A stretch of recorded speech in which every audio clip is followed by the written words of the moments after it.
there we go. I really wanted to focus on getting my new people used to our classes. And really there's just a couple of you here, but I want to go over a little bit about them so that you feel comfortable with where you're at. Oh, great. Thank you, Sarah. Yes, Sarah. So if you look in the chat window right now, Sarah's created this Facebook group for parents, and she wanted to share that with the class. I think that's great. So parents can help support other parents, and that's what we're all about. Even with our live lectures, I learn so much from you guys, just from even what you put in on the chat box. And so I think that's a great idea, Sarah. Thank you for creating that. And she puts great information up. So check out the link, and you might want to join the group as well, since we're all concerned with parents and children as well. So there's the plug, right? Awesome. Okay, like I said, I think we have 6 new students in our class, so welcome to everybody that's new. Just a little bit about our course format. Of course, every Tuesday at 8:30 we'll have our live lecture. Our course runs from November 2nd to November 29th, so we do have 4 weeks total. And the next class will start right after that on November 30th. So we don't generally have breaks in between our class. However, in week 4, if you can get things turned in a little early, which is helpful to me as well, you can get a few days off. So sometimes you have to work with your timing on getting those assignments in. All of our new assignments will be posted each Monday, and most of those are due by the following Sunday at midnight. One exception is our discussion board postings. And I've already checked in, and I see that several of you have already posted to our discussion boards about family. I read a few of those, and I really love reading up about what your family's like. You know, sometimes we think we have our blinders on of kind of the 1950s family that is mom, dad, and 2 or 3 kids. But I love the Facebook postings where it kind of brings out our reality that we have lots of joined and mixed families, and I think it's kind of beautiful. So keep up the good posts. So by Wednesday at midnight, be sure to have your initial post, your big post, onto your discussion board. And then you need to reply to 2 people in our course by Sunday at midnight. I think it was today Lita came in for a visit, and I wanted to bring out that different people have different ways of handling the discussion boards. I have some people that will put up their first post on Monday, and as soon as a couple people have posted, they'll go ahead and reply as well, so that they have it out of the way. You're welcome to do discussion boards early, that's fine. I do ask that you check back in at the end of the week to see if anyone maybe asked you questions about your post. And that way we can stay engaged. So some people won't post until Wednesday at midnight, and that's fine too. So keep up with those every Wednesday. And then in this class, sometimes we have a final project, sometimes we have a final exam. And for this class, guys, we will have a final exam. It's kind of nice because you don't have a project to be building these whole 4 weeks. They're usually a little bit bigger. It's kind of not as nice because, well, it's a test. But it's open book and open note. You generally have 2 hours to complete the test. And I give you 2 chances. And so that's on the exams. You're welcome, Lita. I think tips are great.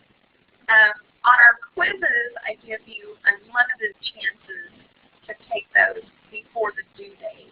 So if you're not happy with your score, you can retake it, and My Course Connection will record your highest score. With the final, you'll have 2 chances, and it's the same way. It will choose your highest score. So I don't think an exam should be a penalty against you. I think it should be a learning process. So that's sort of how I have it set up. Just real quick, mainly for new people because I want you to feel comfortable. Here's a screenshot of our typical week. This is week 1. And let me check and see. Okay, this is week 1. And I think this is just kind of a general guide. Our week 1 content, you see the title on the top. I like to tell people to start on the left when we're looking at our weekly content. So you want to start with your reading from our ECE book, and most of you notice that we have 3 books that we'll be using along the way, and you can access those through My Course Connection through your e-textbook link. So this week, Intro to ECE, so the Intro to ECE book, we're going to go over Chapter 3, and then you've got a link to additional content. So try to go over these early in the week. And again, same with the left-hand side. The next thing is go through your media. Sometimes I have links to websites, other supplements, and then down below, we usually like to add at least 1 short video. So at the first of your week, try to focus on what's on the left-hand side. Then Tuesday, we do our live lecture. Wednesday, both of your discussion boards are due. And then you usually have anywhere from 2 to 4 assignments in the assignments area, and then your quiz. And both of these are due Sunday by midnight.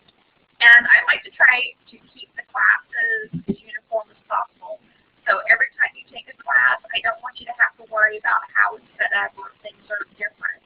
I try to keep my due date the same and the location of your stuff the same. So I hope that helps out a little bit.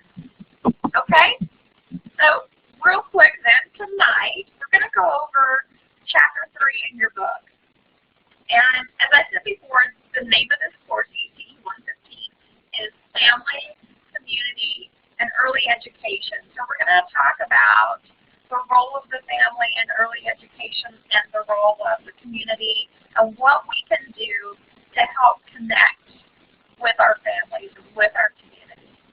So Chapter 3 in your Intro to ECE book starts off by talking about what has an impact on the family. And, you know, sometimes we don't sit down and think about this, but, you know, everything, almost everything impacts the family.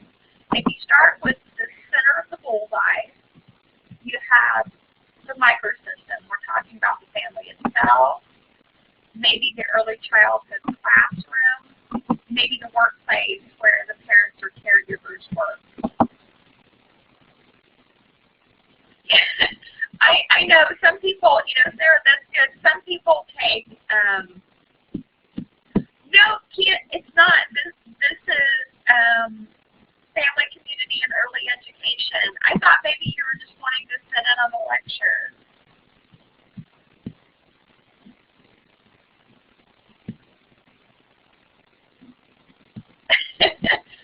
You're welcome to stay, but you don't have to stay for it. Yeah, that's fine. I know you have other things to do as well. Yes, exactly. So you won't have a live lecture for that course since it's self-study. I will, in fact, if you would send me an email with your phone number, I'll contact you tomorrow, and we're going to do it just over the phone, just me and you, okay? Sorry about that.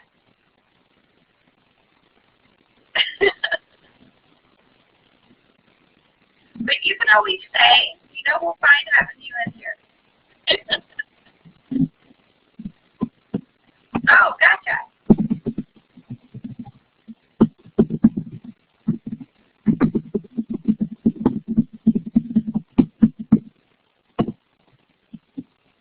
I believe that's right.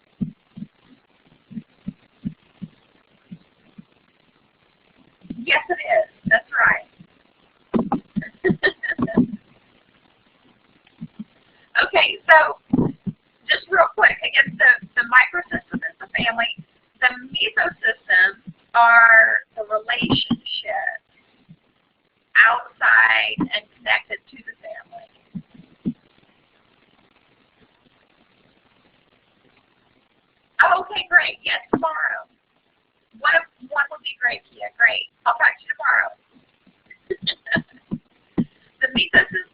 are the relationships connected to the family, employment practices, and when it says employment practices, I want you to think about the caregivers in the family and maybe what their schedules are like, what time do they work, where do they have to go to work.